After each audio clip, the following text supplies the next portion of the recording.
Sebuah kendaraan taktis milik Polri mengalami kecelakaan di Tol Cipularang.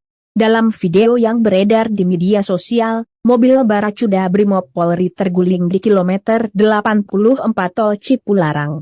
Kecelakaan ini terjadi sekitar pukul 3 Jumat sore.